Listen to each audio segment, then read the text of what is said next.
The big question you need to ask yourself every day is, do I own a job or do I own a business? And unfortunately, the majority of contractors out there own a job. That's right, they're a slave to their own business. But the other side of the fence is so much greener, it's so much better, and that's when you're finally fully in control of your destiny, your freedom, your time. And that's what Contractor Secrets is about. It's about taking back our time, building a business with systems, standards, values, procedures, putting yourself in the driver's seat. And that's what it's about. So I'm excited. I'm happy to have you here. Let's dive into the Contractor Secrets podcast. Welcome to the Trade Thrive podcast. My name's Tanner and I'm your host, and I'm going to give you some great value today to help you build some foundational principles in your business. And we're going to talk about profit margin and profitability. And I've recognized a major issue in contracting, and I want to bring that issue to light because what we're doing is we're guesstimating. And by guesstimating, I mean we don't know how much money we are making on the job. And when it comes down to negotiating, we're giving away our profit. You know, you could be doing jobs at 10% profit and really just essentially doing them for free and not even knowing it. And that's a major issue. So I really want to help the business owners out there identify what their profit margin is, because profit margin helps you grow. When you know that you're hitting certain levels of profit on each job, you can identify what jobs are most profitable. You can identify what areas you can give raises to employees and incentivize. You can, know what jobs not to take. There's just so many benefits to having really control over your profit margin, not only in the beginning when you're pricing the job, but at the end of the job, when you look and say, you know what, I actually underbid that job. So there's two ends of profit, understanding profit margin. The first part is in the beginning.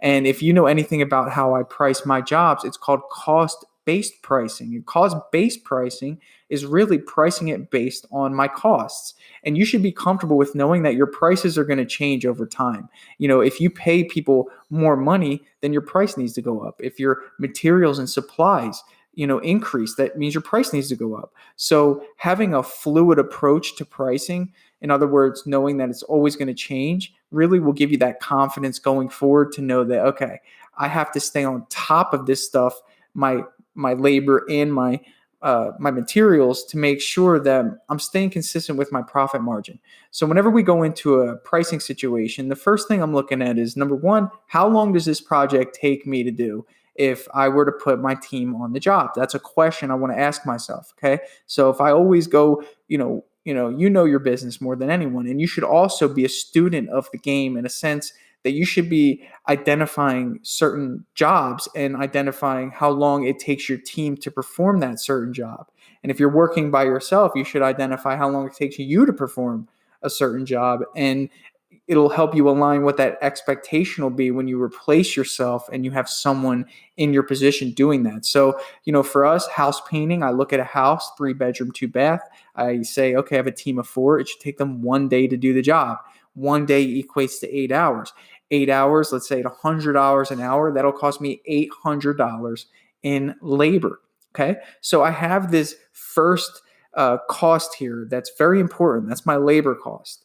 And the second cost is, of course, materials. Now, we always overestimate our materials because we never want to get in a position where we underestimate materials and we miss out. I mean, that's just your leverage as a business owner. You can do that. So if I say it's going to take 8 gallons, well, I'll say, you know what, let's do 10 gallons and let's price it out for 10 gallons just in case. So let's say that came out to $400. So at $40 a gallon. So I have these two figures. I have obviously my labor cost and I have my material costs, which equal $1,200. So I can go in confidently and price this project with my profit margin in mind. So if you think about it, if I'm trying to hit a 50% profit margin, which would mean that I would double whatever my cost is. So the 50% profit margin price would be $2,400. So if I quoted this job at $2,400 and I made sure that my team got it done in 8 hours and we used, let's say we used 10 gallons of paint, exactly like I estimated, that would give us a 50% profit margin. So that's the first part, is understanding cost-based pricing, cost-based estimating, because if I'm always doing that on each and every job, then I'm making sure that I'm aligning myself with my weekly, monthly, yearly profiting goals. And I'm ending up at a destination. I could say, okay, at the end of the year, we were 40% profitable because each and every job that I priced out, I knew what the profit margin was. And I think what we're doing is, we're kind of just looking at a project and we're not really getting granular in terms of what the labor is and in terms of what the materials are. And we're kind of just like throwing a dart at a random dartboard and landing on a price. And, if that job takes longer than what you quote unquote budgeted for, which essentially really wasn't done accurately, then, you could be cutting into your profit margin, crazily. Because if you think about it, if that job took me 2 days, then, what kind of profit margin would that be? Maybe 20%, a 30% decrease. So that's how important it is to identify what those parameters are. 8 hours on the job, 10 hours of paint, that's going to get me to 50%. So as a manager, you should be thinking, okay, I got to make sure my team knows, hey, we have 8 hours to do this job. And you need to be able to apply that pressure as a business owner to that person that you place in charge. It happened to me last week on Friday. Look, we had a certain margin on this job. And, look, my team does about 5 houses a week and it's Friday and I know they're tired. But we didn't have another 3 or 4 hours to finish up on, Tuesday. Yesterday was Memorial Day. We didn't have that extra time. So I had to be able to apply that pressure to my manager and say, hey, listen, this job needs to be done today. It's your job to make sure that it gets done. This is where we are. This is where we need to be. And you have to be a leader in a sense to know that when you apply that pressure that you've picked somebody that's going to make sure that it gets done. Now, if you're an on-site owner, that's your job to make sure your team gets it done because you know your margins. Okay, so that's kind of the first part of it, is really identifying the margins ahead of time. The second part of this is getting an overview of your margins. All right. So let's say that job hits 10 hours, and the one that I gave you an example of, let's say it hits 10 hours, and let's say you use 12 gallons of paint. Well, you want to be able to identify that after the job's done and say, you know what, actually we hit a 45% profit margin on there. What did I do wrong? Am I pricing this job a little too low, or am I pricing this job not factoring in enough paint, or whatever it is that you're selling? This helps you make sure that you're staying on track. Now, imagine if you never did this. Imagine if you go into a job, you estimate kind of without purpose.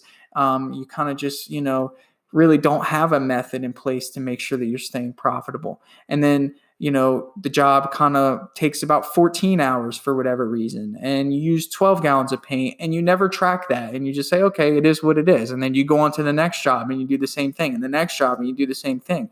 You have no idea how profitable you are. You have no idea how to fix it. And you have no idea how much room you have to grow. And if you continuously run your business this way, where could you end up? You don't even know I can't even tell you where you're going to end up, because you're not even outlining any destination. I just know that it's failure. And I don't want you to fail. I want you to know that as a business owner, you have to learn how to calculate your margins ahead of time. And you also have to learn how to identify what you've done. You need to have that bird's eye view. Okay. If you're in the painting business, go to sellpaintjobs.com. You need to get the free painting business pricing calculator. It's free. I give it to you, and it will help you identify your margins exactly like I'm showing you. And maybe in the future, I'll have something for other contractors. I know I have a bunch of other contractors that listen to this, and I know I'm heavy with painting, but I will have something for you. But right now, for you painters out there, this is available. This is going to help give you that confidence. Now, there's another part to this. And you know that whenever we get into estimating, I don't like the word estimating. I like the word selling. I'm not estimating your job. I mean, estimating is getting out my measuring tool, telling you how much paint it's going to be, telling you how much labor it's going to be, and, really just kind of giving you a number to base, your decision off of, in 3 months. No, when I come in there, I'm selling. Okay, I'm selling myself, I'm selling my company, I'm selling my vision, I'm selling my purpose, I'm selling your vision. I'm coming hard. And I don't go in with the mentality that I'm just going to give a price. If you go into any sales, interaction like that you're just coming to give a price, you're going to lose the battle. And sales is obviously what helps your company grow. So we focus heavily on that. So why am I talking about this with profit margin? Well, if you know what your profit margin is ahead of time, we talk about negotiating, okay? And this is part of my sales process where if you know that you're pricing a job, let's say that $2,400 that I'm quoting the job for, and I present that price to the homeowner. If I really need the work, I want to be able to negotiate with this homeowner to see if I can get to a price that's comfortable for both him and I so I can get the job. Because the most important thing for me is keeping my team busy. And it's all about supply and demand. So if I have an empty week, I don't want to just leave that guy who could have bought right there and then. So where we turn this into our sales process is being able to confidently ask, hey, what was that pricing expectation? Especially, obviously, when they say that they're going to get more estimates or they're going to think about it. What is there to think about? We have a great reputation. I'm presentable. I gave you a beautiful quote. We're ready to go. Why are we thinking? Well, we want to find out if the reason why they're thinking is to see if they're going to get a better deal or to, get a better price, because we know that everyone has a number in mind. Think about everything that you've ever bought or thought about buying. You've had an idea. No one just says, oh, I don't really know what it's going to cost. And if they do, they're just BSing you, because everyone has a parameter. I don't care what it is. It could be $1. At least it's a parameter, right? So what we want to do is we want to be able to ask that question. And if the customer comes back at you and says, you know what, Tanner, I really wanted to be at 2,000. Well, I'm at 2,400 at 50% margin. He's at 2,000. Then we get into closing that gap. And if you've listened to some of the episodes about the expectation gap, we talk about this. But if you're focusing heavily on what your margins are, it's easy for you to say, Mr. Homeowner, I'll tell you what, I don't normally do this, but I'll meet you halfway if you allow me to earn your business today. And you're at 2,200, right? And you put the ball in their court and say, you know what? I can do 2,200. Let's do business. And you were able to do that because you knew at $2,200, you're 45% profitable, or whatever that figure is. I'm not doing quick math right now. I'm trying to get a point across to you. So you have this negotiation strategy that gives you the confidence that you have the confidence because you know these margins ahead of time. So my suggestion, the value that I want to give to you today is focus heavily on your margins. Track your margins, not only when you price the job, but when you finish the job. Track it. You have to. This is a business owner, okay? I don't know if you have come from a place where you were a painter or you were a tradesman and you're so good at what you did that you became the owner of a business. And being the owner of the business and being a business owner are two different things to me. Anyone can own a business. You can own a business and, I could go, take people's trash cans in when they're not at home after the trash comes and say I own a business. But a business owner hires 7 people to do it for them and coordinates what time which person needs to go where, how, what the numbers are, how much he's paying that person. That's a business owner, is knowing the logistics. And you have to learn the logistics if you're going to be a business owner. You have to get comfortable with this stuff. You can't be ignorant to it. If you're going to be ignorant to it, you won't be a business owner. You're just going to own a business. And the difference between a business owner and owning a business is the business owner knows the logistics, and the owner of the business is scared of the logistics, but has his name on the LLC. All right. That's the difference here. And if you want to succeed, if you want to grow, you're going to have to learn the logistics of your margins. And it's going to be uncomfortable, especially if margins scare you and numbers and forcing yourself to sit in front of a computer and put together, this spreadsheet that I have available for you at sellpaintjobs.com/PBSA. That's the Painting Business Sales Academy. That spreadsheet's done for you. Head over there. All I'm saying is you need to know this stuff if you want to be successful. If you don't want to be successful, ignore your margins. Plain and simple. So I hope I didn't hurt anyone's feelings today. And if I did, maybe it shook something up in you. Maybe you want to take that next step to learn your margins, to really sit down and say, you know what am I paying this guy, this guy, this guy? What are my expenses to pay this guy, this guy, this guy? What am I paying for paint? This. I'm going to implement Tanner's calculator into my business, or I'm going to create my own system to identify what my costs are ahead of time. Because what Tanner's saying is, is that if I don't do this, it's like flying a plane without a destination. You're going to run out of gas and you're going to end up in a weird location. I don't want that to happen. You're going to burn out. All right. You need to have a goal, and your margins help get you to what that goal is. You guys are awesome. Thanks for listening. If you need a CRM in your business, if you need something in your business right now that tracks all of your leads, that gives you the peace of mind at night to know who needs an estimate, who's gotten one, who needs to get a review, who needs to get an estimate, guys, you guys know that I got you. Okay. TradeThrive automations. Go to tradethrive.com, hit the automations tab, watch the training. It shows you the entire system. There's nothing like it on the planet. Okay. No one's doing it the way that we're doing it, because we know that technology is intimidating. And if you don't have someone walking you through that technology, you're probably not going to use it. And it's totally fine, because I love to teach and I want to show you how it works. So once you sign up, we're going to walk you through that entire program to make sure that you can use it and implement it in your business. I have dozens of contractors using it right now, and they love it because it's communicating with their clients effectively. I get screenshots almost every day of someone that sent them an email in response to the automations, either asking for an estimate, going with their job, thanking them, writing a review. Guys, I get this, every day. And if you need something like this in your business, please let me know so I can help you.